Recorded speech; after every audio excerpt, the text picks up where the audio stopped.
gun control being one, the other raising lots of money for Barack Obama's election. Those are the concerns.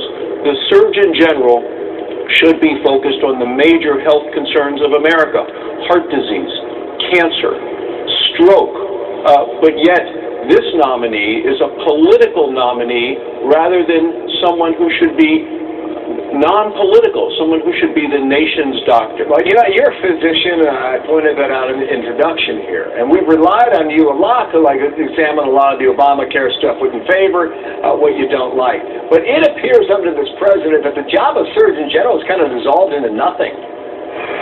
Well, is that your perception? This position has been vacant now for almost a year and a half. This nominee was nominated almost a year ago, and yet they never brought him up for a vote, even during the Ebola crisis, because the Democrats weren't supporting of him. He only passed with 51 votes yesterday. The former Surgeon General, a Democrat, wrote to every member of the United States Senate and said of this nominee, they said he was unqualified, and his nomination actually undermined the credibility of the office of Surgeon General.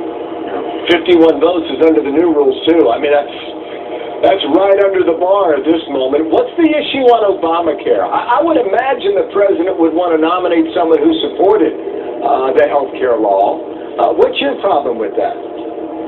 Well, the health care law itself continues to fail people all around the country, people who weren't able to keep their insurance, weren't able to keep their doctors, are now noticing as they're signing up again that there are concerns there because they may lose the subsidies that came along with that, those people who are buying the insurance on the federal exchange.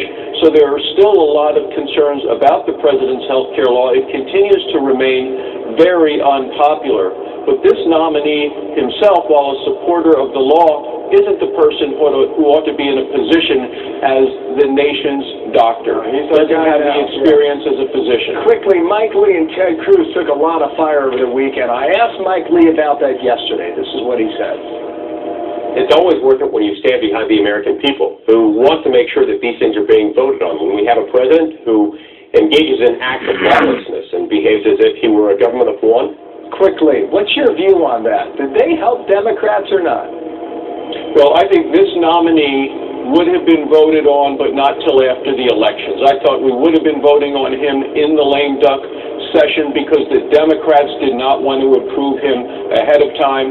Some of the Democrats that voted to confirm him yesterday only did so after losing their elections, getting beyond the elections, and still you had 3 Democrats who came out and voted against this nominee for Surgeon General. 51 votes, that's your bare minimum. Thank you, Senator John Barrasso. Appreciate your time. Thank you. From the Hill. Thanks, Bill.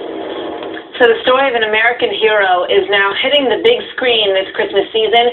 Former Navy SEAL Chris Kyle's life being portrayed in the film American Sniper. Many calling this the best movie of the year.